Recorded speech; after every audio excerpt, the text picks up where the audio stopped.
The following is a presentation of iRacing on PTRTV. We'd like to thank all of our channel partners for their support. Please like and subscribe to the channel, and we hope you enjoy today's broadcast.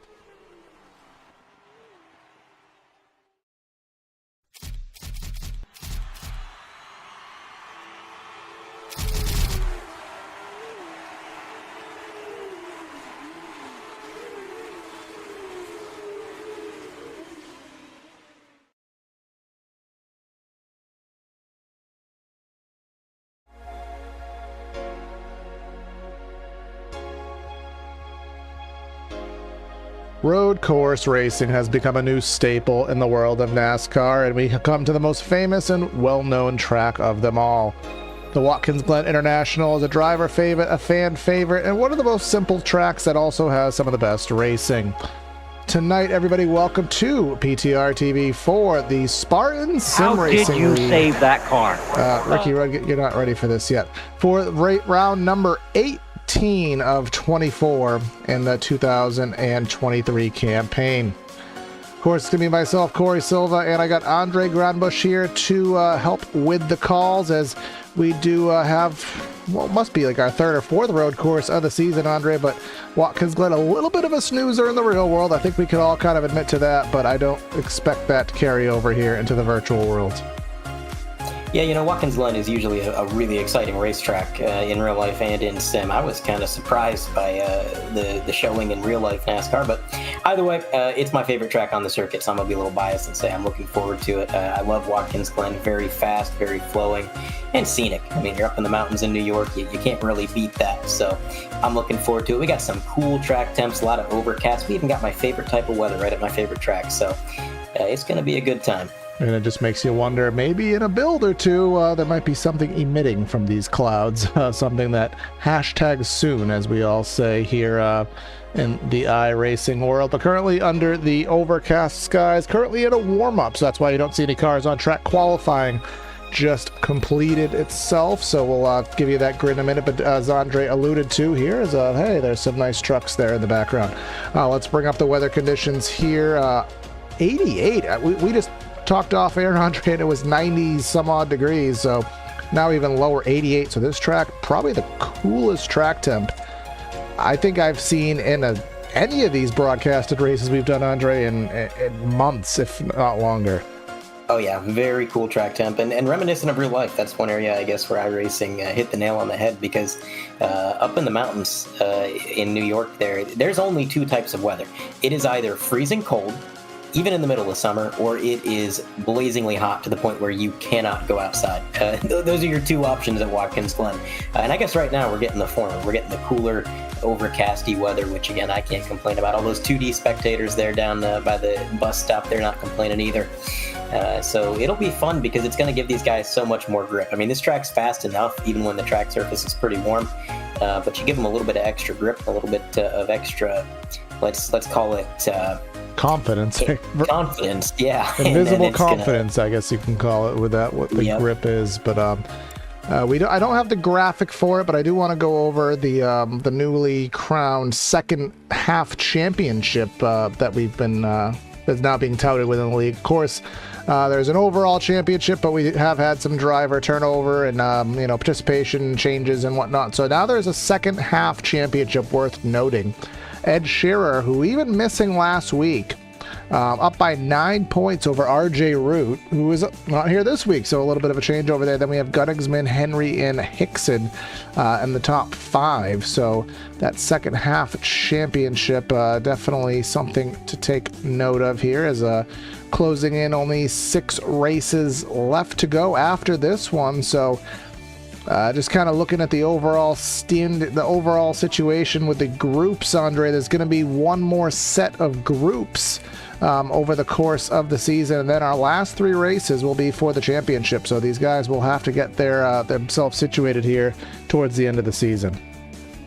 Yeah, obviously it's a very unique points format. You're not really going to see anything like it in any other leagues, but it does kind of work out in a very similar fashion to the playoffs or chase that we're kind of used to, where it's like, hey, you get down to it, you get close to the end of the season, and it's go time. You can make up a lot of ground late in the year, or you can lose a lot. So it's go or go home time for sure, with only one group left, and I think these guys know that. That might add to the little bit of intensity that we're going to see out on track, but either way, it's a very close point situation, and it's going to be fun to see how it plays out.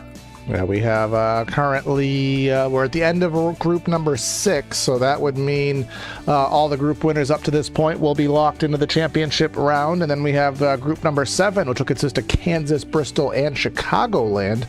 Retro track there indeed. And then all group winners and the rest of let me reword that. There's 10 people eligible for the championship round, so if you're not a group winner, the rest will be deemed in on points there. So we will pay a closer eye to that, of course, in upcoming weeks. But the timer is starting to go down to 0, so that means we'll get ready to go down trackside. So just want to, of course, say, as we say all the time, if you haven't liked and subscribed, please do so here.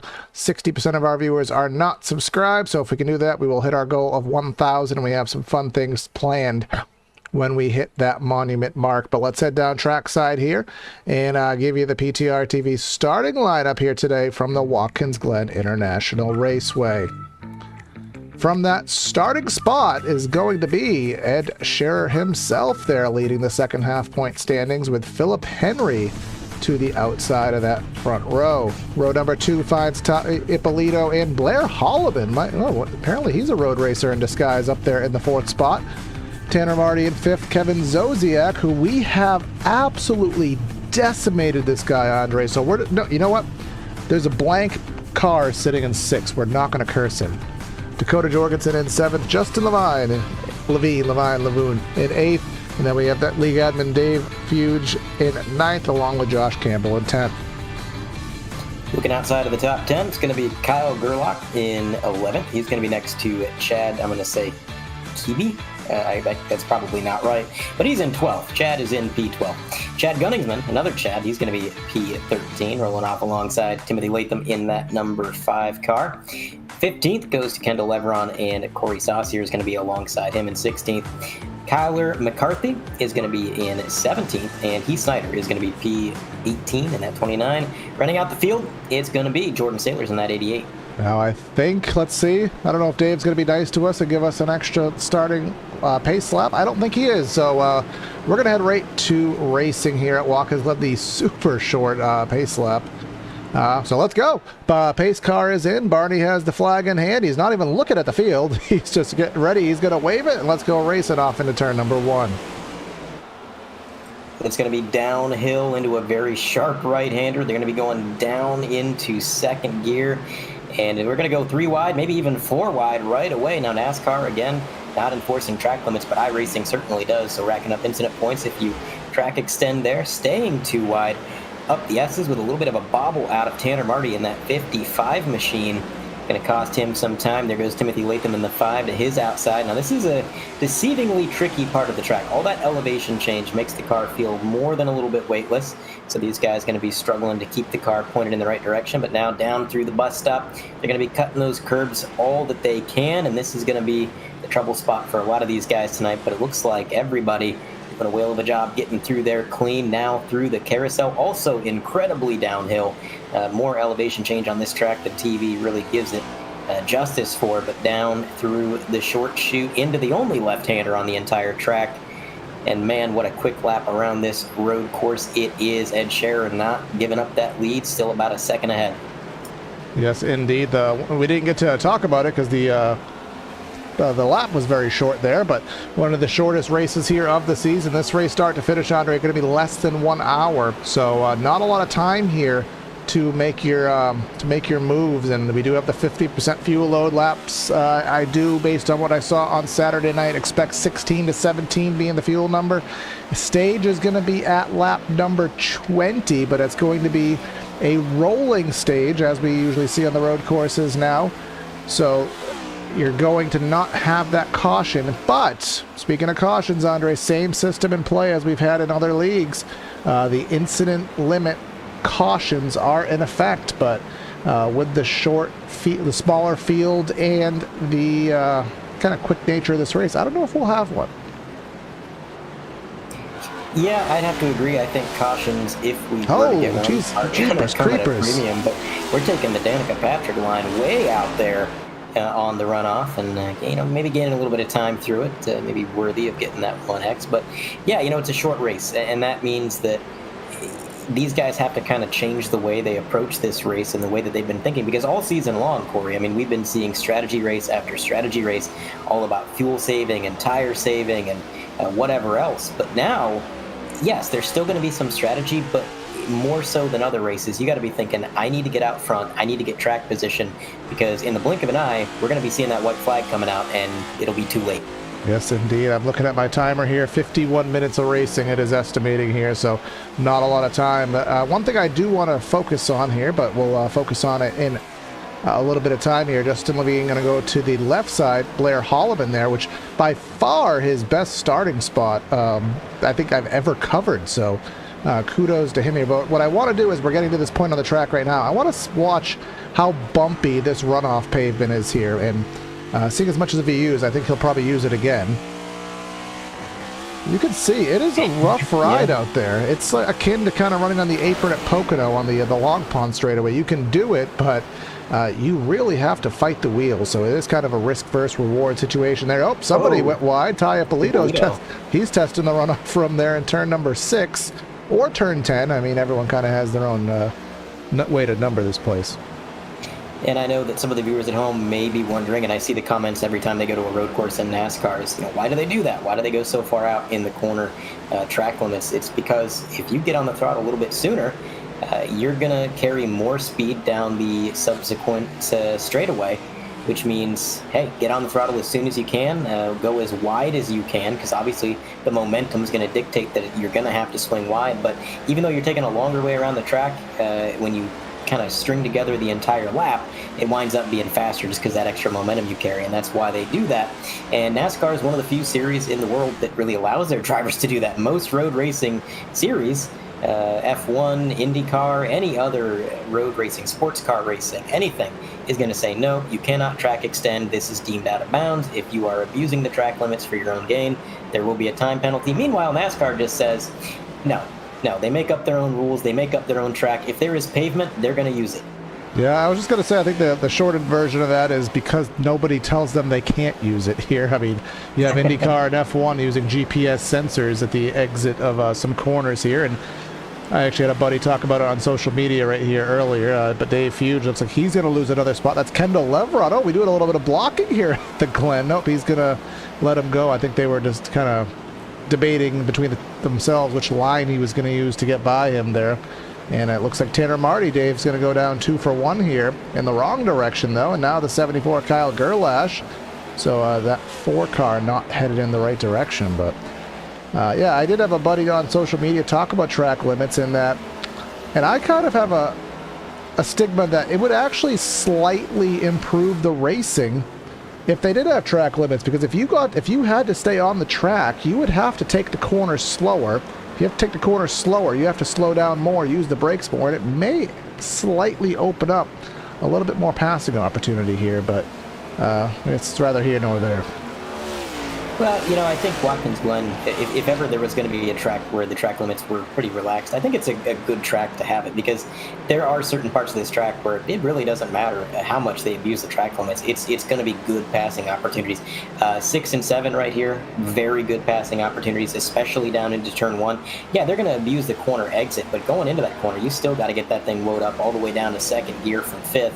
So if you can drive it in just a little bit deeper as we go on board. We're taking a risk here. We're taking a risk, Andre. Already on second with Zodiac. Going to try not to give him the commentator's curse, but you can see how slow they get into that corner, and that means that corner is prime for passing. You just got to have a little bit more bravery and drive it in a little bit deeper. Up through fourth. Now this is interesting. Going to keep it in fourth all the way to the top of the S's. Is he going to get to fifth here in the backstretch? I'd imagine he does. Yes, as soon as that elevation change goes away and the car's a little bit more stable, it's up to fifth. I'd imagine going to roll it in third through the bus stop. You can see just how much these cars are bouncing around on the curbs, how close they get to that wall. He's going to keep it in third all the way through the carousel. Generally want to maintain about 90 mile an hour, maybe a little bit more through the center. Look at him keeping it on the track there for the most part. Well, and that's the thing, Corey. You're going to see some drivers abuse that track limit, and some drivers won't, because as you mentioned, very bumpy out there, very reminiscent of the Long Pond Straight at Pocono. It's not really meant for racing, so they didn't really bother to level it out all that much. And if you hit it wrong, you're going to catch some air. And I don't know if you knew this, Corey, but you can't really turn if your front wheels aren't on the ground. So it's fast, but it's a risky line. Yeah, it is not an ideal circumstance at all. Zodiac, definitely, he's showing some speed. And again, I think he had his yellowish, white, red, green car. He changed it. We cursed him. Now I think he's changed it again, so maybe this black and blue car, very slick looking ride there, is going to give him a little bit of luck here. But I do want to point out another risk that I'll use here on the entry of the bus stop. This is the wall that is at the entry of the bus stop, and your boy Lucas Hoyt's about 100% mutilated it, and you can see they are not giving much space, wiggle room there, especially when you are racing someone hard. These guys are not giving each other much space, and I think Dave Hughes Jr. may have had issue because he's rather slow. Let's go fire up lay replay. Taking a look at the PTRTV replay. Let's see what's going on with old Dave in the number 4. He had the 74 on the inside. Or he must have just slowed down just way more than anybody has ever slowed down for that corner before. So. Well, in his defense, the 74 kind of pushed him out of line. And if you get used to taking a corner, especially a corner like that chicane in a certain way, and then you're forced out of line, it's a little bit intimidating. It's like, okay, well, now I don't know where my braking zone is. I don't know what my steering input needs to be, so better safe than sorry sometimes. And I can't say I blame him, but out front, Ed Scherer, 1 minute 10.6. That is 0.3 faster than the car in second in terms of lap time. 1:11.0 for Philip Henry. This guy is flying out here. We can barely even see second place in the camera shot when we look back. Both these drivers now working their way through the carousel, using those track limits. You can see the car bouncing around. Almost looks like the days of old when these cars weren't sealed to the ground. You could see them moving around on the track. But a little bit further back, there's the driver we love to give to. Oh my goodness. He's going out to Rhode Island. He was about to go to Jeff Gordon territory there with that Armco. Now, there was, yeah, go on, Andre. I had a thought. It just Alzheimer'd me. The train has left the station. The number 5 is working his way through the corner behind Zodiac. Got to give Zodiac, well, okay, well, hold on. I was about to praise him, but I feel like he's in the top 5. We shouldn't risk this. We absolutely shouldn't risk giving him the commentator's curse. I'm glad to see there's no green on the car. That's one thing I've recently learned about. I don't know how I didn't know about it sooner, but I guess a lot of race car drivers are pretty superstitious about the color green, and I was thinking about it, and most of his cars have had some green on them somewhere, so now he's just got the black, blue, and a little bit of yellow, but maybe that'll turn the tides of fate for Zodiac, still holding on to 5th.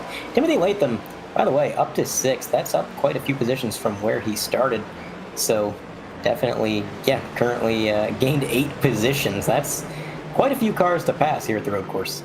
Yeah, and only 9 laps, but as you, I still have the lap times on the screen. You can see and we call it a skill. Oh my God, I just cannot get over that. I mean, at some point, the extended distance has to overcome the gain that you're getting there, but maybe not. But yeah, he's running so much faster, but there is a skill gap, and there's really no way to talk about it other than that. We talked about it in 100% a few times over the course of road races, where you'll have guys that are just consistent and fast. Oh, we have a battle on screen just in front with Zodiac getting by Holloman. Holloman had a good starting spot, but not able to sustain it there. He'll lose 2 spots here, back to 6. But we have a guy that can, what Scherer's doing. He's fast and he's consistent. And then you'll have a guy like Philip Henry probably who's fast but not as consistent. And then you'll have a guy who's like just decent. And then you have guys who are decent but also inconsistent. And then, just kind of varying levels of skill as you go through the field. And that's kind of what creates these gaps, is you kind of learn the guys that can do it all, the guys that can do some of it, and the guys, well, just being frank, that can't really do much of it. Yeah. I do want to point out something happened to Ty Ippolito after his initial incident, because he is now being scored as out of the race. That 19 is behind the wall, so not exactly sure what transpired. But yeah, with road course racing, it's not like an oval circuit where, you're stringing together basically 2 sets of turns over and over. There we go. First pit stop. Pit road, here comes the number 1 machine. Again, reduced fuel capacity in this league, so not surprised to see some drivers headed down already. But as I was saying, with road course racing, every little bit of the track matters so much. And if somebody's just a skosh better than you everywhere, it adds up over the course of 2 or 3 miles. And I remember I was talking to Dustin Hall, and he was talking about the pro driver of the 25 in the Coke Series, Mr. Oh shoot, what is his name? I'm bad with names. I'm so bad with names. Nick Ottinger? Yes, Nick Ottinger. He was talking about Ottinger, and he said, the crazy thing is, on any given part of the track, I'm only a little bit slower than him. But the problem is, it's every part of the track, and it adds up.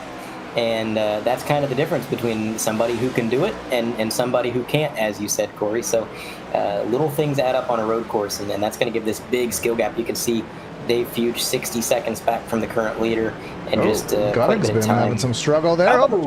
Corey Sauce here having a lot of struggles there, and that's going to take out Kyler McCarthy. Yep, that is. Let's go. Yeah, so the 24 with the incorrect number on the paint scheme just getting tagged through the carousel. Take a look at the PTRTV replay. I have to imagine that this may have just been a bit of a lockup, or maybe a little bit unsettled out of the chicane, but 90 card, oh yeah, he's already cutting grass right there.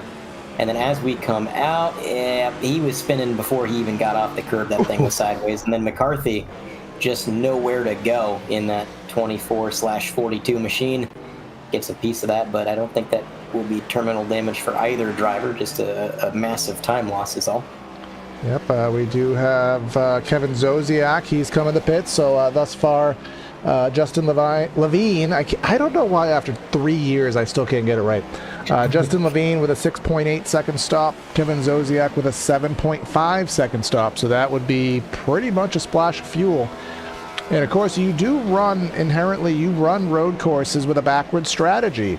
Traditionally, now that cautions have kind of been omitted from it, you will take the race at 45. You'll learn what your fuel number is, which I believe is probably 15 to 16 max. But then you're just going to subtract. You're going to subtract, and then whatever that number is after you subtract multiple times, that's your first pit number. So clearly, it must be right around 12, 13. Yeah, I would have to assume this is right about where the ideal pit window is going to be for a lot of these guys. Again, with the reduced fuel capacity, I'm not going to make any absolute claims about when these guys should be pitting or how far they can go, but we're definitely seeing a trend of drivers starting to come down pit road, so definitely no coincidence there. The number 5, Timothy Latham, he's on your screen right ahead of Blair Holloman in that 10, so Latham up to the podium. 28 machine, Tanner Marty. He's been doing pretty good today so far. Kendall Leveron, that is. Oh, Kendall Leveron. I'm used to Tanner Marty driving a paint scheme similar to that. I don't know why. Got a little bit turned around there. But hey, Tanner's doing okay too. He's in 6th. So, either way, that holds true. Just looking at the wrong car, that's all. 55 out of the carousel. Here comes 74 in that Hooters machine. Kyle Gerlash. He's going to use a little bit of the track limits there, bouncing around. We got Air Jordan here. Chad Kibbe here. Hey, there's no number on that car. Is that? Well then. Is there 100%? Is there 100%? Is there an SSRL livery handbook here? Because let's take a top perspective. Is there? It's not even a roof number. He's just driving a chute. Yeah, but it's Michael Jordan. So I mean, can you really question the richest athlete in the history of history? No, I mean, if he wants to come out here with a number, I guess we're without a number. We just kind of have to let him, you know? He goes to 29, Heath Snyder and Joshua Campbell. He's the last driver in the top 10. And Dakota Jorgensen in that 9 right behind him. Pseudo through the field here, unplanned. Justin Levine, Levine, Levine. He is in the 12th spot, but remember, he is the first to have pit. Gunning's been there. Zosiak back to 14th after his pit stop. But I'd have to imagine everybody coming down. Now, worth noting, Andre, in the 100% series race on Saturday night, we saw the winner make an advantageous decision by taking left side tires on his pit stop. We do know that the tire here on iRacing on the road courses is not wearing, quite realistically, to say it bluntly, but it does get hot, and when it gets hot, it does lose a little bit of grip, even if it doesn't lose speed, which they are different. So by taking left side tires and having some cooler left side tires that weren't overheated, he was able to get a little bit of advantage there. Of course, the load being on the left side tires with so many fast right-handers here. Yeah, there is only one left-hand turn on the entire NASCAR circuit, or the cup layout for Watkins Glen. So the left side tires get the majority of the abuse, and they heat up because some of these corners are really fast. The carousel is really quick. This corner right here, the final corner, is really quick. Turn 1's not necessarily a fast corner, but it's so sharp, you're cranking on that wheel, you're heating the tires up. So if you want to take left side tires, get them a little bit cooled down. That's more than understandable. On board with Ed Scherer, we can see him coming down through turn 1, going to clip the inside curb up to the outside, and then that is pretty much going to be, we're going to cross out the Chase Elliott. Sure, we don't want him to pull a Chase Elliott. We don't want him to run out of gas here. That would be unfortunate for the race leader. But, speaking of the left-hand turns, or the lack of them, Corey, one thing all the silly NASCAR facts that I've always carried around for no particular reason, the one thing I'd never heard was that, back in the day, the very first time NASCAR ever came to the official Watkins Glen road course that was not the street course, they actually ran it backwards because the drivers wanted more left-hand turns, so they just went backwards. They did it one time, and then ever since then, they've taken the correct route through the track. So now that NASCAR has the, I'm sure you've heard of it, the classics.nascar.com, where essentially like 90% of the races ever broadcasted, as we do have our leader on pit road here, 90% of the races ever broadcasted are now available in high quality video form. I'm gonna have to go look for that one after this one now. Yeah, I don't know if it was ever broadcast. I mean, it was a long time ago. I'm not sure if it was broadcast. The first race here, wasn't it in the 80s, I want to say? Or I know no, I think it was more like the 70s. Oh. And I had to make a graphic for this. Go pop a goog. You got time. Yeah, we can pop a goog on that and see when NASCAR started going to Watkins Glen. But also, I do want to point out a very good pit road entry here for our leader. It does definitely matter. This is kind of an awkward pit road entry coming out of the corner. Some drivers are tempted to carry a little bit too much speed, but solid in, solid out. Now I'm going to go pop a goog. And exit, and also another point of note is the pit stalls themselves here, where for the most part the last 10-15 stalls are heavily downhill here, so it is super easy here to overshoot your stall or undershoot it by being too cautious here, just by having to slow down there on a massive decline there. But everyone doing a fair job. Looks like just fuel only based on the numbers that are available. Timothy Latham through the forest here. He will take our temporary provisional lead. Get himself a lap led. I'm not sure if there's any points advantageous occurrence for that, but either way, he will have led a lap. You can see just there in the rear view, you can see Ed Scherer, our former leader, who already pit. He's only 9 seconds back, and mind you, Latham was in third, and he only has an 8-second lead after the leader pit. So that just shows how far ahead Scherer was.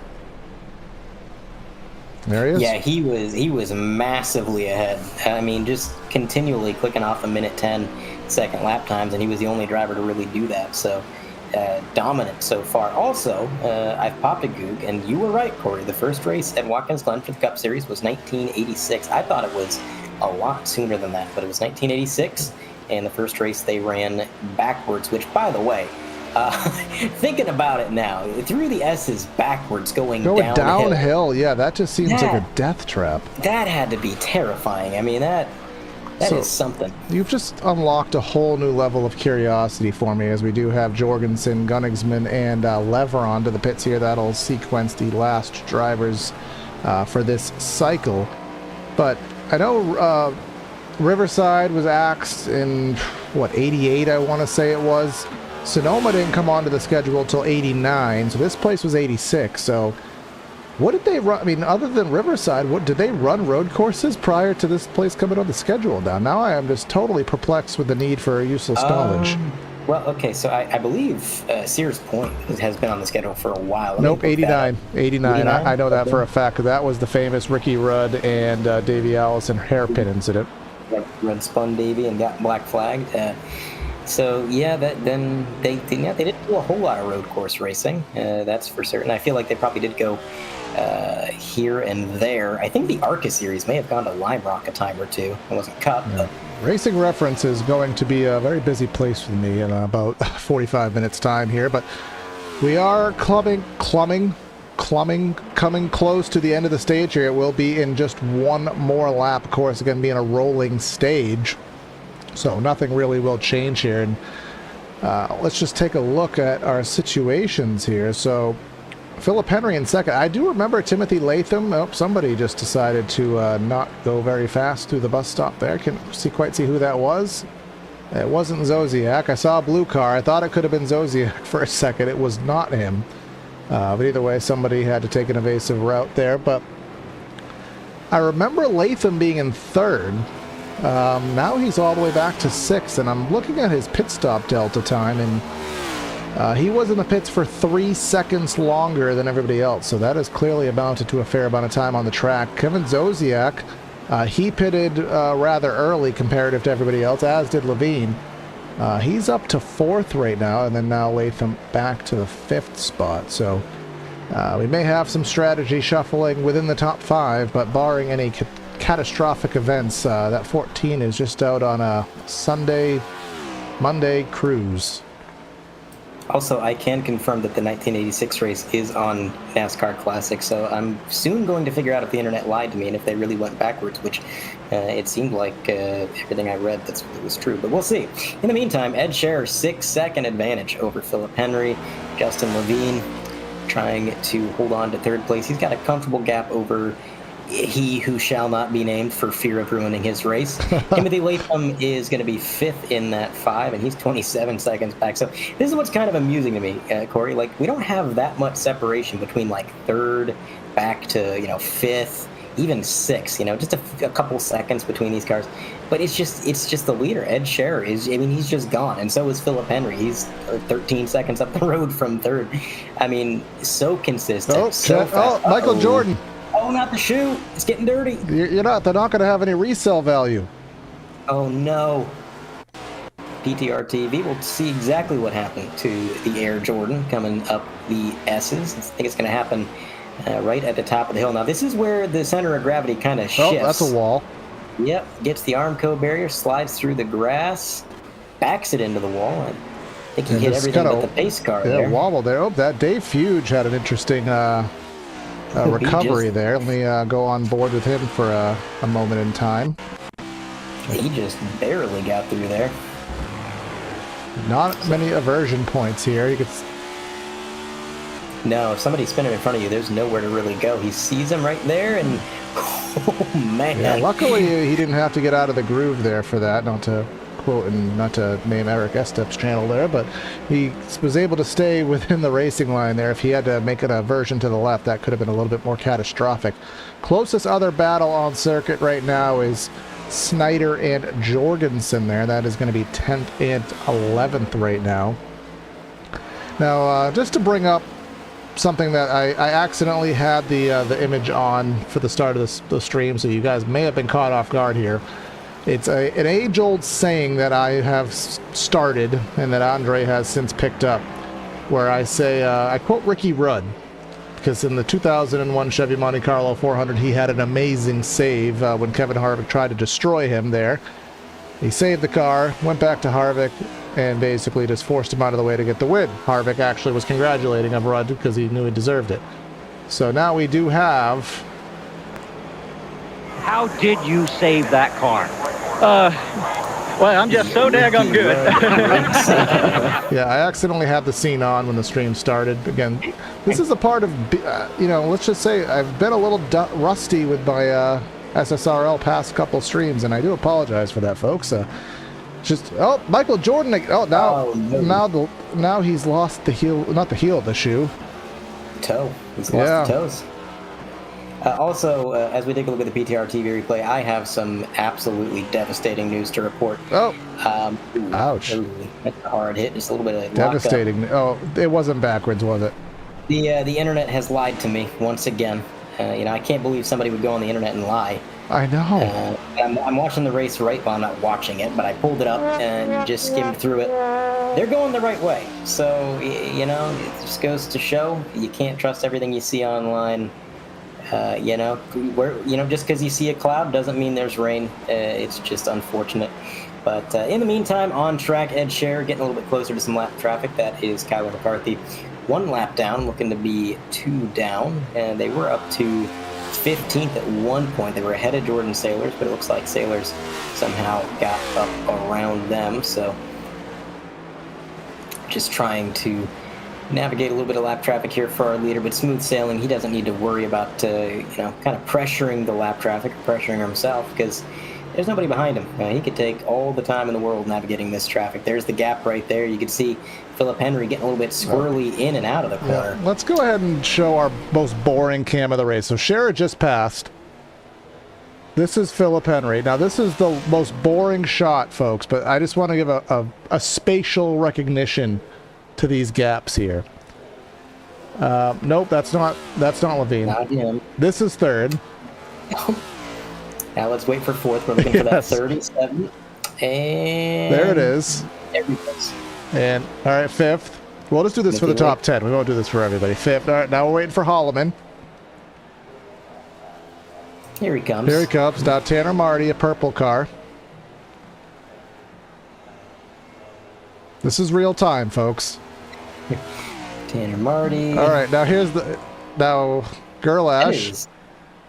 Ippolito back on track, by the way. Yeah. He was being scored as out, but he's back. All right, here we go. Now we have a little bit closer proximity. There's Gerlash, there's Fuge, there's Snyder. So that is just a real-time spatial. And you can see, not very far ahead of our race leader here. No, just in the time we were looking at that camera, he made another lap, which shows you how fast this circuit is. I'll tell you what, we are closing in on halfway, so let's throw it to a quick break, and we will be back for some more action here at Watkins Glen. Racing isn't easy, but experiencing it is. iRacing puts you in the driver's seat with the industry's leading sim racing game. Drive on laser scan replicas of the greatest racing circuits from around the world. Go head-to-head against other drivers chosen by skill-based matchmaking to ensure competitive racing at every level. Compete across all your favorite series. In officially licensed cars, engineered to deliver the most accurate driving experience possible.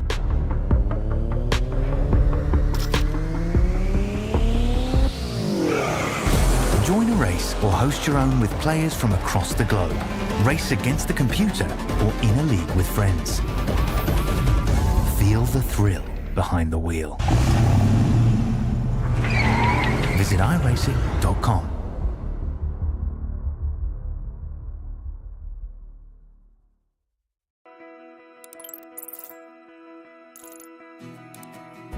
iRacing is a sim racing game that combines a true-to-life racing experience with an online community of virtual racers from all around the globe. iRacing offers a multitude of officially licensed cars and tracks, laser scanned with millimeter accuracy. Their car models and mechanical systems are based on real-world physics and engineered in cooperation with manufacturers and race teams. Their skill license system ranges from rookie to pro, ensuring members are always pitted against those with similar skill sets. Members are able to sign up for a weekly race series, compete in time trials, host a private race with friends, and participate in racing leagues created and run by the community. With over 170,000 members, iRacing works in partnership with renowned motorsports organizations like NASCAR to deliver virtual races based on the real-life NASCAR Cup Series, as well as many other series on the NASCAR ladder. iRacing also features team racing, providing a variety of options for members to create and manage their own teams. Race with friends or real-world teammates in full-length endurance events like the 24 Hours of Daytona, Spa 24, or the Bathurst 12 Hour. Additional partners include IMSA, World of Outlaws, Supercars, and IndyCar, allowing members to race in their very own Indianapolis 500, Bathurst 1000, Chili Bowl, and many more iconic events. This is iRacing, delivering the... And we're back here on PTRTV for the Spartan SimRacing League, round number 18 here at Watkins Glen International. Now in the second half of the race, we'll show the pit stops, or rather the stint lengths here, a new feature I've finally added to the overlays. That is the number of laps since the last driver's pit stop. So you can see 10 laps there. Levine and Zosiak should be in short order for pit stops there, being 15 and 16. I think 17 is the absolute max based on what I know. 34 was the max on the other, on the full fuel load the other night. So I'd have to imagine that they will be needing pit stops right away, which means that they'll be right on that number, Andre. If they pit this time by, they're going to be right on the number twice. So hopefully there's still enough reserve fuel in there for them.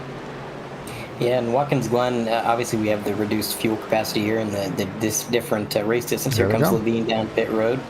But even in real life, Watkins Glen is one of the races that has often in the past come down to fuel mileage and strategy. So not a surprise to see some drivers maybe pitting now where they're Speaking of fuel mileage there, Captain Chase Elliott. Yeah, rocking the Chase Elliott shirt. He's been out on track for 11 laps. So Zosiak is tied with Dave Fuge for the longest stint. Currently, they both have been out on track for 16 laps. So that's quite a ways to go with this reduced capacity, but definitely more than doable. 14 car. Let's see what our leader is gonna do. There's the 25 behind him. I don't think he's pitting this time unless he's coming in hot. He's only 11, so he still has a ways of time there. Dave Fuge coming in, and now he will. We're going to start to have guys go a lap down on pure pace, Andre, which I didn't. Well, I knew a couple. I knew it would happen for a couple, but we may be up to 6th or 7th lap down on pure pace by the time this thing is over with at this point. Just shows the pace that 14 has tonight. Yeah, it could come to pass. I mean, the 66, he's 66. I'm sorry, not the 66. The number 9 is 66 seconds back, so he's roughly 10, 15 seconds from going a lap down. Captain Blank there. Captain Blank with the best lap of a 0.0. That is booking it, my guy. The number 9, Dakota Jorgensen. A bit wide. Let's see. Not quite working number 9. But it works for everybody. There's always one person a race that it likes, so it doesn't like, rather. So, Dakota Jorgensen, sorry it's you here today. I try to set things. I try to work within the nuances of the software, and there's always a new nuance that comes out last second that's unexpected. So, you work with the confines of technology, folks. That just is what it is. Yeah, you try to work with the software, but the software does not try to work with you. Yes. All right, let's. I'll try one quick thing here, just because I do want to be fair to everybody.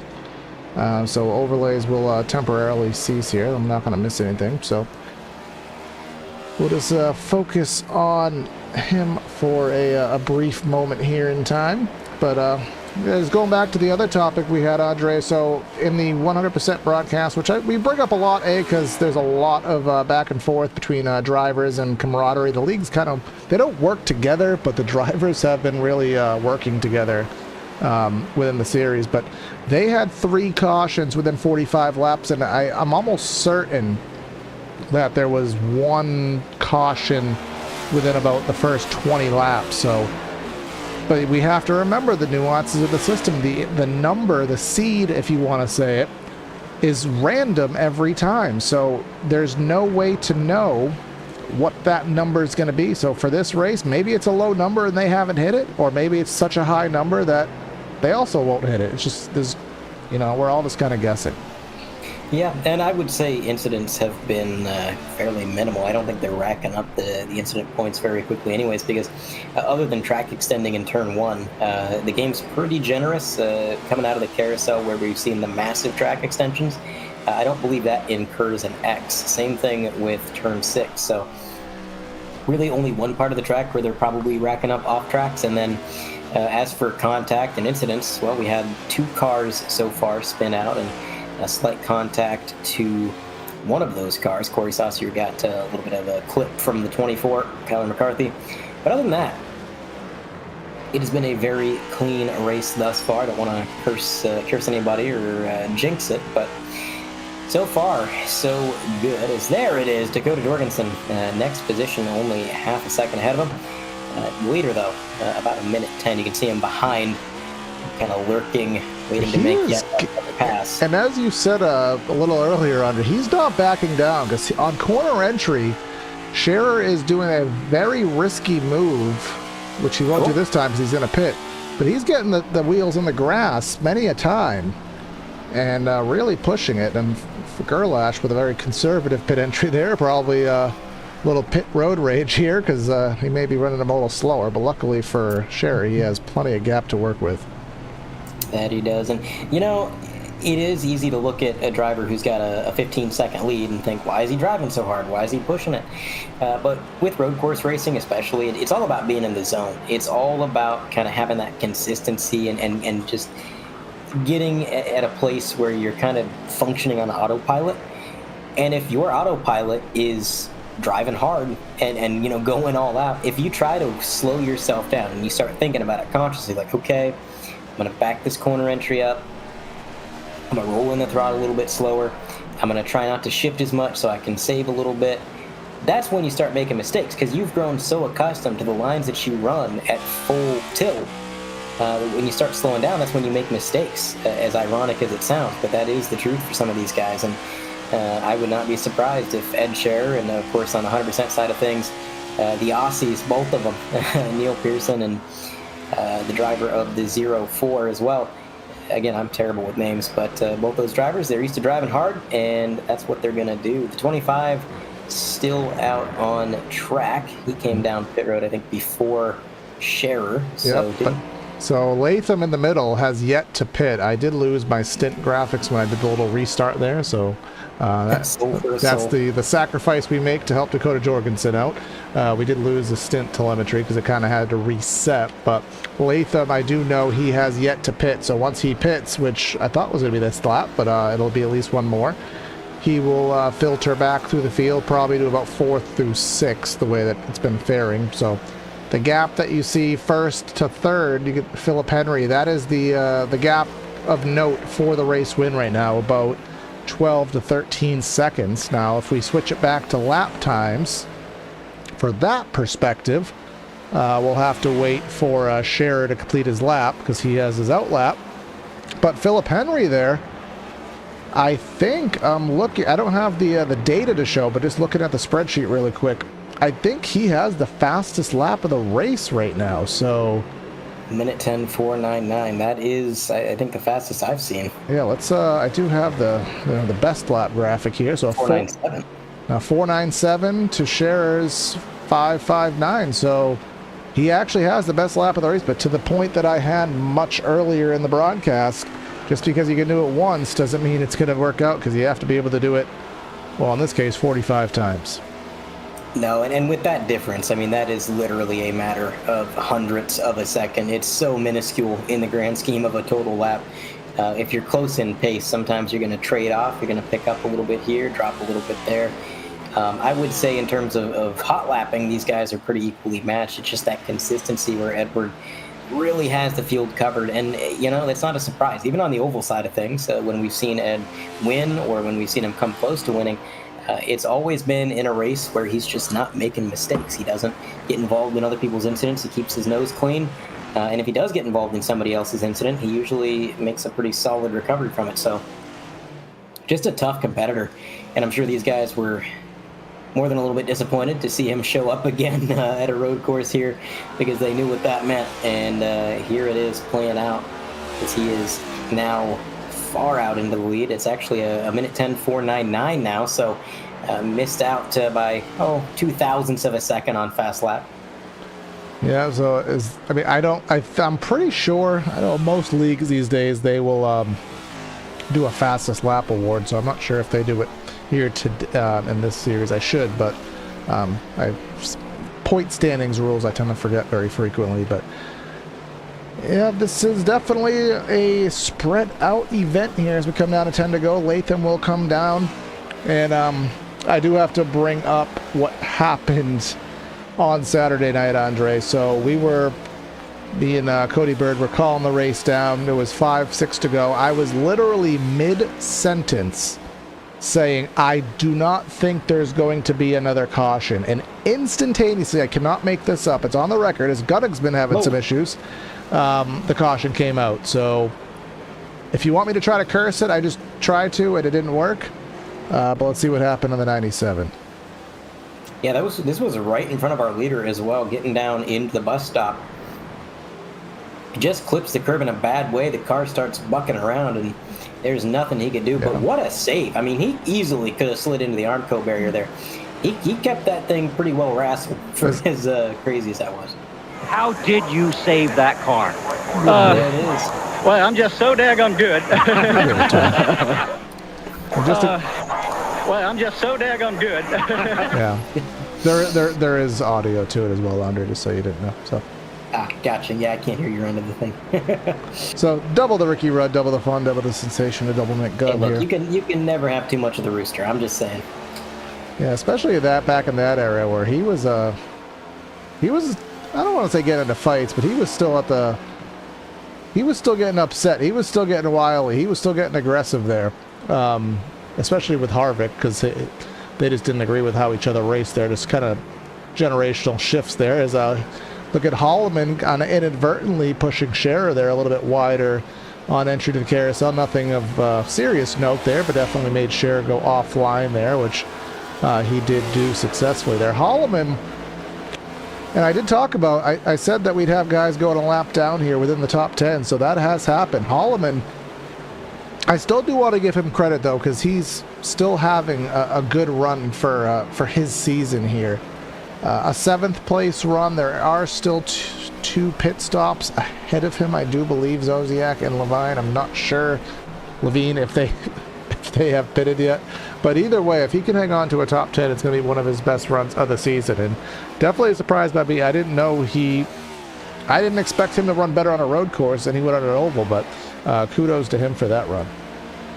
You know, everybody's got that track that just kind of clicks with them, maybe better than the others. And for Blair, maybe it's Watkins Glen, or maybe it's just road courses in general. But definitely a solid day for that number 10 machine. And again, I love that paint scheme, kind of a throwback there. And I don't know if that's Johnny Benson. Johnny Benson, Scott Wimmer, a few other drivers ran very similar schemes. Did Riggs ever run the Valvoline car? I'm not quite. He did. Yeah, he did. So, could be a throwback to one of many drivers. It's kind of like when you see a Kodak car, you're not quite sure. Yeah, is it Hamilton? Is it Skinner? Is it Robbie Gordon, I believe, too, for a brief time? Yeah, Robbie Gordon, I think, drove a Kodak car very briefly. Swervin Irvin drove the Ford Kodak car. But, iconic paint schemes. And, of course, the 4 car here in this race, Dave Fuge, he's currently rocking a top 10 running position, which, by the way, this is not too bad. The last time we checked in on Dave, he was a little bit off pace. I've seen him as far back on the grid as 17th at one point earlier. But he's holding on to this top 10 and not doing too bad. He started 9th, he's running 9th, so if he can finish where he qualifies, you can't really complain about that. Yeah, this race has been an utter waste for him if he finishes 9th, because nothing happened. Absolutely nothing happened. But based on the very inaccurate data I have, I think I can interpolate that he may still have to pit one more time, so I don't think he'll hang on to that top 10. Gerlash right to his rear bumper there. That is for 10th, but I'm almost certain that we will see Fuge come to pit road one more time. But I could be wrong. Again, my stint data has been kind of made irrelevant here, so Coming down to the end of this, though. Coming to 7 laps to go. Just over 8 minutes of live race time. All right, I'm going to put on my tinfoil hat here with Dave. We saw him off pace for numerous laps earlier in the race, and we kind of wondered why. Maybe, like you said, maybe he's running this race in reverse. Maybe he saved early so that he could get a little bit of extra fuel mileage on a stint later on. Who knows? We'll have to wait and see. I would imagine he's going to pit, but... Yeah, because I'll show you what I mean, Andre, when I say that my stint data has been eradicated. There's no way you've gone 38 laps. Yeah, probably not. Unless somebody's pulling you around the track with a tow hitch, I don't think you're going 38 with this fuel capacity. Yeah, there's kind of basically there's features of iRacing that don't exist that the overlay software has kind of created, and once you restart the overlay software, it kind of loses its little algorithm and it has to start it over. So because of that, I don't have time. So we are at lap 39 of the race. So that's the number that it is showing there is Philip Henry getting by some lappers there, and he will have to get by that number 4 as he's now 14 plus seconds behind. Now whether Levine and Zosiak stay out, that is a question that, I mean, I do remember they pitted very early. They pitted right around lap 12. So if we just do basic math, 12, and then they would have pit on another 17 laps after that. So that would have been 39.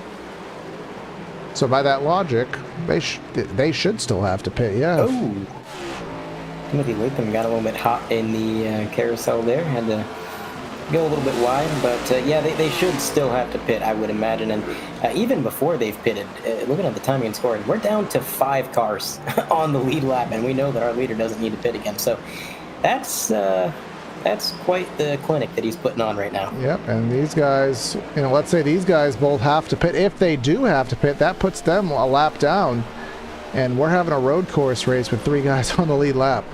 So that would be a feat here, and it makes you wonder, like, what's going through the 14's mind right now. Because I've had 1 or 2 of these races in my time where you literally just, you don't have a challenge. Like, there is nobody in the field that really is a threat to you. And it's also, it can be one of the hardest races to run because it is just so hard to keep yourself mentally challenged and mentally challenged. Whoa. Of course.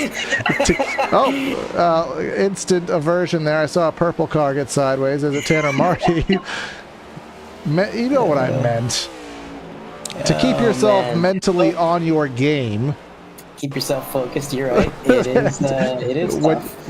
When there's no competition to keep you, at the edge of stuff there. As now I'm just mentally gone. Blair Holloman was able to avoid him there, but that was a close call. And I'm sure this guy is probably hoping, hey, don't stack up those incident points. Don't be causing a full course caution because, that's kind of the last thing he needs. Yeah, the number 25 now. But he's navigating a little bit more lap traffic here. The number 9 of Jorgensen going down 1 lap to 2nd place. Obviously already down the leader. Now this is the closest active battle on track now, if it is indeed a battle, presuming that there are no pit stops to be had.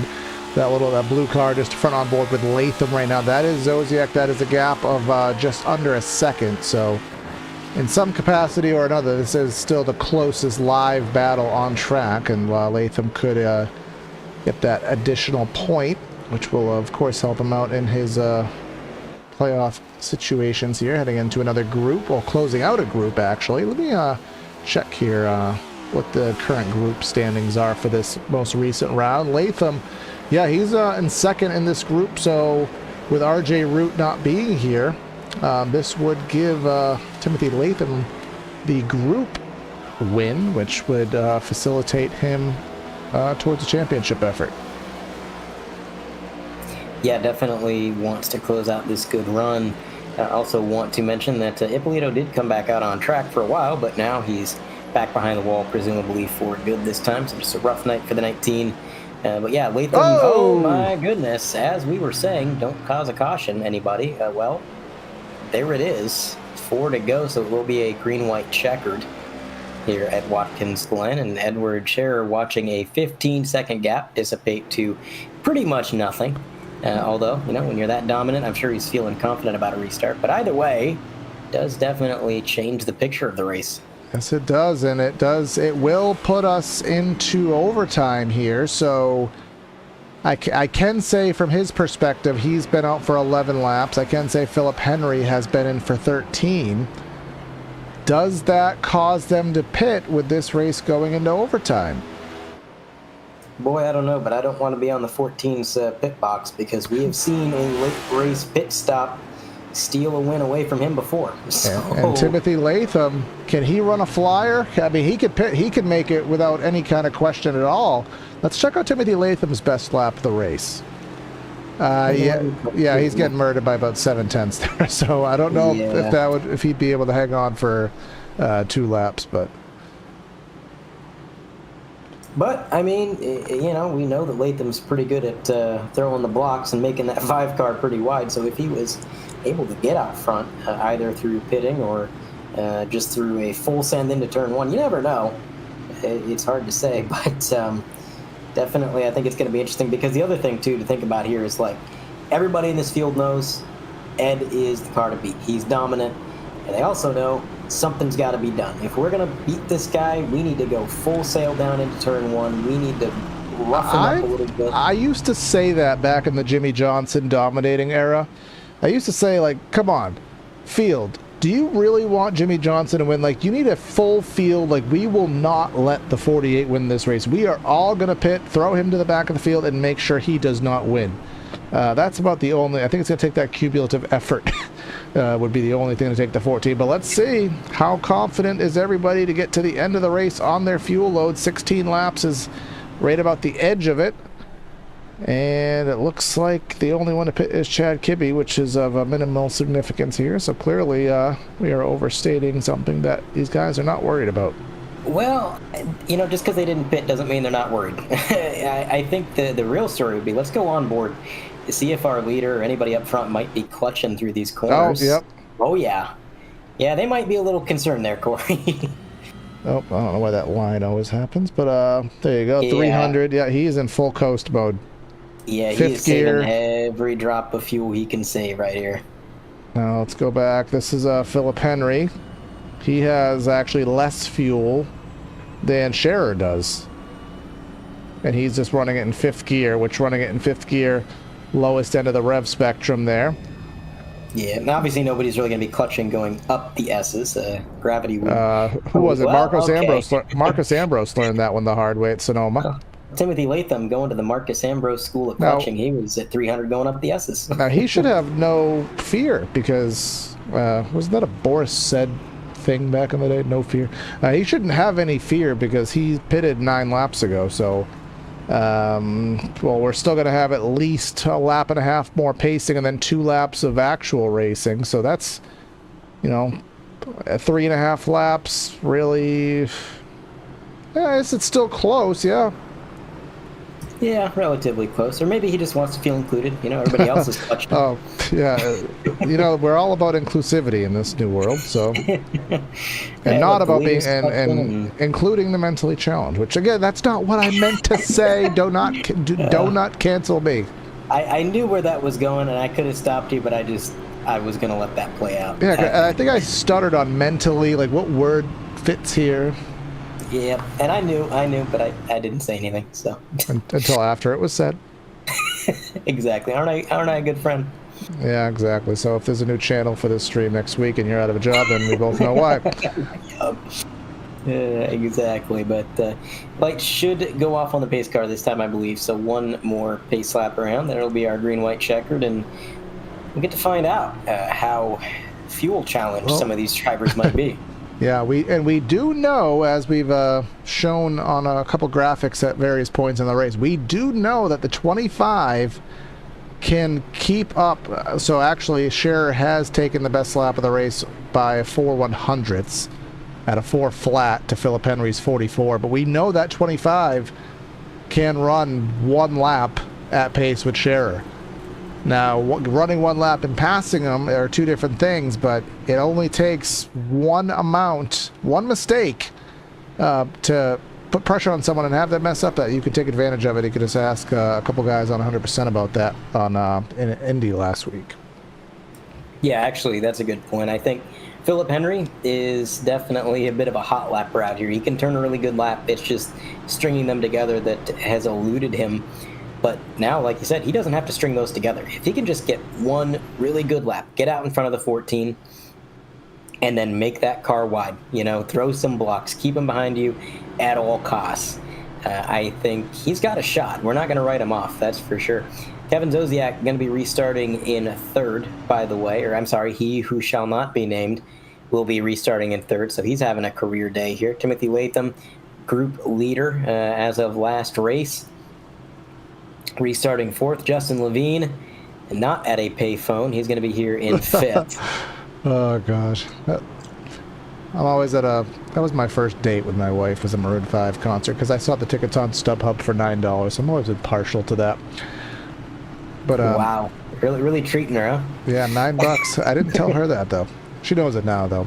But something that of note, I talked to Andrew Dyson about this after a last-second caution cost him the race, and I said, how do you feel about these random cautions that string the field? And he said he actually likes them, because if it makes it realistic. You never know when something's going to come. You never know when your race is going to get thrown upside down. And I wonder, I almost think we should ask Scherer that same question, regardless of how this turns out. But does he have enough fuel? And is he going to make his one and only mistake in a way that'll cost him the race? Well, we're going to find out here in just a short amount of time here. Coming through the final set of corners here, Barney will wave the green flag, and we'll get ourselves going for what we should have as a straight green-white checker to the end. Pace car is in. Scherer on the loud pedal. Let's get going for a green-white checker. And turn one is so tough on the restart. The 25 look what we got. Shooting out of the restart. He's going to dive to the outside, see if he's got anything for Scherer. He's going to pin him down, and he's going to stay side by side at the quarter panel. Now falling back to the bumper, up the S's. There's a wiggle out of the 14. Huge momentum out of the 25. If he can get to the inside, no, the run was blocked. That would have been crucial. If he got to that curb and pushed him wide, he'd have had the preferred lane going into the S's or the bus stop. But now, unfortunately, going to have to go in single file. He drives it in deep. You can tell he is going full send. But Scherer so quick through the bus stop or the inner loop, and he is going to pull away just a little bit. 25 riding that curb, actually gets really good momentum through the bus stop. A little bit of trouble for the 28 machine. Oh, look at him. Oh, I thought he was closer at the distance there, but he's close enough. Striking distance. Overcooked it. Oh, speaking of overcooking it, Levine there trying to get underneath Zosiak there, and here we come to the white flag. And this is going to be the last lap of the race. When we take this white, it's going to be official. Whatever the next flag is going to be is going to end it. So about a 5-car length advantage for Scherer down into turn one. And here comes Levine for third. Makes a late move down to the bottom, but it's not going to be enough. The 37 carries momentum. And look at Timothy Latham. Tire smoke all the way down the entry of the corner. Locks up those tires, and Levine not letting up. He's back to the bumper of the 37, up the S's. Again, the car's going to feel real weightless. Hooks the Warmco barrier, and that's going to cost him a ton of momentum. Opens up the door for Timothy Latham to try to take fourth. Through the bus stop, you see the leader's top of the frame. The battle here at the center of the frame. A bit of a wiggle out of the 5. Agricultural work from Levine. That's probably going to be an off track. That may be an off track for Zosiak as well. It's going to be a 2-for-1 special, I think. Latham might get around him. Here's our leader. Doing a little bit of track extending. He's got Philip Henry 7/10 behind. And again, side by side for position. Latham finally gets clear up into fourth. Justin Levine, bottom step of the podium. But out front, it is all the number 14. No nerves whatsoever. He's taking conservative lines, not worried about it. And he is going to take another win, this time up in the hills of upper state New York, and he's going to take that win by dominating fashion. Philip Henry, a little bit short, 0.6 of a second. Justin Levine, with some really good strategy and some late race moves, somehow didn't get an off-track penalty and brings it home on the podium. Yeah, great run there. Philip Henry, I mean, we saw that wiggle from Scherer, but just one of those situations where you can't take advantage of mistakes in the S's when you're that close. If he was a little bit further back, he could have took that momentum down the backstretch. We'll never know now. So Cher, what I believe maybe his third win of the season, and we wanted IRP, and I believe another one on top of that. So definitely a good surge here in SSRL as he's joined the league late season and getting some good results here just due to the nature of road racing. Just want to make sure everybody is clear and finished with the race. I do believe that is the case here. So I think we can go ahead and start our post-race show here. And I'm going to hope that my results graphic works. It should, because I think I fixed it. Let's see. And there we go. At least the top 10s. Yeah, I guess Jordan Saylor's got inside the top 10. Ed Scherer takes the win. Philip Henry is going to be second place. Justin Levine, Timothy Latham, Kevin Zosiak with the top 5. Blair Holloman having a really good day in 6th. Dakota Jorgensen, he was outside of the top 10 most of the day. Sneaks into 7th there at the very end. Tanner Marty in the 55 finishes 8th. And you got Kyle Gerlash in 9th. Running out the top 10 is going to be the 88 of Jordan Saylors. All right, looks like it's fixed. Josh Campbell with an 11th. Kendall Leveron gets 12th. Dave Fuge in 13th. Heath Snyder in 14th. Kyler McCarthy in 15th. Chad Gunningsman, he was very loose all over the place here in this race with a 16th. Chad Kibbe. Taya Bolito had, I believe, some connection issues in the mathematics of how 50 laps is ahead of 31 laps. I don't know, but that is the order that is being shown to us as the race results here. Take that for what it's worth, but taking other things for what they're worth is let's head down to Victory Circle here, or at least watch the burnouts at play here by our race winner, that there of Ed Scherer. And I always talk to the winner here in SSRL. Andre, give you a shot at it here today. Alrighty. Ed Scherer, you got a copy? Hello there. Yeah, I got you guys. Well, that was, I mean, there's no word for that other than a clinic. You were so far ahead of the competition, just deadly consistent. Is Watkins Glen a track you're just, you got a knack for, or how'd you do it, man? You know, being at my hometown track and everything, I put a lot of time into trying to get good at this place, plus my road course skill kind of helps from my teammates at Hyperforce. I mean, I learned a lot from them, and I learned a couple of techniques from a couple of teammates of mine, including Justin and all that. But yeah, pretty much it just comes down to all those guys. I mean, they help me get better every week. So big props to them and Team Watson for the setup this week. It was great. Really didn't have any complaints at all. I felt like I could have done a couple of things better, but I thought I screwed up on that restart there. I didn't get a good launch, and I got scared for the moment, but overall it was a great race for everyone at Hyperforce, and proud of my teammate Justin got top 3. But yeah, overall it was I had a great time, and hope you guys had a good time watching in the booth. Absolutely. Now, going back to that last restart, we saw you and a few other drivers up front clutching and staying in 5th gear, trying to save every last drop of fuel that you could, and we knew that it was going to be close. Did you have any concern when you saw that overtime? I had nerves about the restart because I didn't know how the tires were going to fire off. I wasn't concerned about the fuel. It was just mainly about how good I can get off the line on the restart zone. But I think Philip got a better jump than me, and I just wasn't predicting how the green was going to come out. I thought it was going to come out a little later, and it came out a little sooner than I thought. That's why he had a good advantage on me going into 1. But yeah, I was... You know, fuel is definitely a big thing here. I just didn't really know when to pit.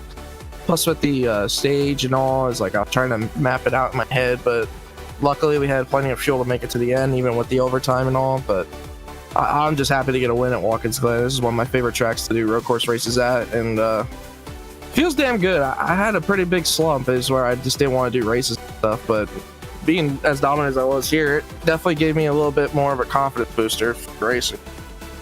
Yeah, getting a checkered flag always lights a fire under you, so glad that you could come back and do so well, and hopefully we're going to see a little bit more here to cap out the rest of the season here at SSRL. I know that you always put on a show for us, so as long as you're racing, we're happy to have you, and thank you for your time. Yeah, absolutely. Pleasure as always, boys. Thank you. All right, race winner out of the booth, and now Corey, he's going to have a word with our second place finisher, Philip Henry. All right, Philip, you had speed. You were basically trading fastest laps there with Scherer, but he just had the consistency of a a consistent thing there. I don't really have an analogy for that one, but when it came to that last green white checker, we were talking about it. We knew you had that short run speed. We knew you could maybe fight with him on the short run, and you nearly had a couple opportunities, man. What did he have? Where did he have it? Just that had the upper hand on you tonight. I think he had the upper hand on the back half of the track going into the carousel and coming to the line. I have the short run speed once the tires cool down, but I mean, I wasn't going to fight him real hard. He drove an awesome race and he deserved the win to begin with. They're going into the restart, so I wasn't going to fight him super hard, but he got up into the S's, and I felt like I was pretty strong all night through the S's, and I guess he got over on a curb, and I did everything I could to get stay off of his bumper. But yeah, he was just, I feel like in the carousel he was just way better. Yeah, I was talking about here in the booth where if you were maybe 2 car lengths behind him there, you may have been able to take advantage of that little slip up, but because you were so close, it kind of got eradicated. But of course, this kind of ends up the road course portion of the schedule. Now we head to a more pivotal point of the schedule, and I think you're fighting for that second half championship, and I'm not sure how that'll work out with the, all the final picture and whatnot. But we head to Kansas in a few weeks' time, where I know a lot of guys love that place. They hate it being a ring around the top type track. What's your confidence level headed to a standard intermediate track? Oh, this is something I love. Kansas is probably my best track. Earlier there in the year in officials, I've had probably the most, what I would consider the most dominant car I've ever had on a track. So I am certainly looking forward to it. I know I will be putting in a lot of time for that track. So you can count me in, looking forward. So Ed Scherer a few weeks ago, he took the liberty of calling his shot, base run, home run style. Are you going that far, or are you just saying you're going to be pretty good? I would like to, if I have the same run I did in the spring, I was 2 for 3 in the spring, and with the third race being a second place finish. So I would love to call my shot, but I don't want to be that arrogant. Okay, so Andre, go cue up Las Vegas betting odds. I know who I'm putting my money on, but good run here tonight, Philip, and we'll see what happens in Kansas in 2 weeks' time. See if you can back it up. Thank you. He was trying so hard, what's that phrase? I'm not cocky, I'm confident here, but and then you have Justin, who after 3 years, I still can't get his last name right, Levine, with that third place that Andre's got him. Mr. Levine, you got a copy? Yes, I do. All right, Justin. Well, it was, let's say, an eventful final green-white checkered for you. It seemed like once that green flag dropped, you were pretty much engaged in a battle all the way to the checkered, and you were able to sneak up onto the podium there with some good strategy and then good on-track performance. What was your experience like tonight around Watkins Glen? Just try to make as least amount of mistakes as possible, and I had a few that thought I was going to give up third there, but in the end, it worked out. Yeah, definitely worked out in the end. And we saw that when it came to this race, with the lack of cautions that we had and everything like that, it really came down to consistency. But Watkins Glen is so fast and so flowing. Sometimes it's a little bit tough to get in a rhythm. Were you able to kind of get in the zone there, or did this track kind of feel tough? As long as I didn't think about it, I got into the rhythm. Then when I started looking at lap times and pushing it a little bit more and further into the corner to try to somehow catch Phil or Ed there, that's when I started effing up. And once just calmed down and breathed and hit my marks, everything flowed. Yeah, sometimes autopilot is best for races like this. You're not wrong there. We're going to Kansas here after an off week, which is a pretty unique 1.5 miles, a little bit of multi-groove racing. How you feeling about Kansas? I love Kansas. I just hope in the next gen we're up against the wall and we really get to use the side force there. It could be so much fun, multiple grooves. You could set your car up for whatever lane you prefer, and everybody could be fast. So it should be a good one. I agree. I think it's going to be a lot of fun, and hopefully the multi-groove does work out as intended, because Kansas is definitely a track that's got the potential to put on a good show. But nonetheless, Justin, congratulations on yet another podium. I don't think I can even count how many of those you got so far this year, on top of the wins as well. But congrats on another good run, and thank you for your time. Thank you. Have a good night. Third place finisher out of the booth in that grid vision car, going to round out the podium. But I just noticed the Patrick cone on that car as well. That's pretty amusing. But anyways, Corey, it was a unique race. You know, we saw all the gaps between the field. We thought it was going to be a kind of a, let's say, predictable finish, and then leave it to iRacing. The caution comes out, and suddenly we get crazy battle to the checkered, and had a lot of fun. Yeah, it kind of spiced it up for sure, but, you know, at the end of the day, the fastest guy, you always want to see the fastest guy, the most deserving guy win the race. Whether it's boring or not, you want to see that happen, and of course it happened for sure. Then our storyline's already forming up for Kansas in 2 weeks' time, and we have another week off. And then we'll be here in early September for Kansas, where Philip Henry obviously going to be the one to watch after that interview. So we'll see what happens there. Make sure you stay tuned for the channel, because our Red Sox Racing League road racing series on Thursday is starting up in a few weeks' time. Of course, Friday nights for 100% Indeed 2, and here on SSRL for Mondays. But that's Corey and Andre signing out of the booth. Have a great night, and we'll catch you next time.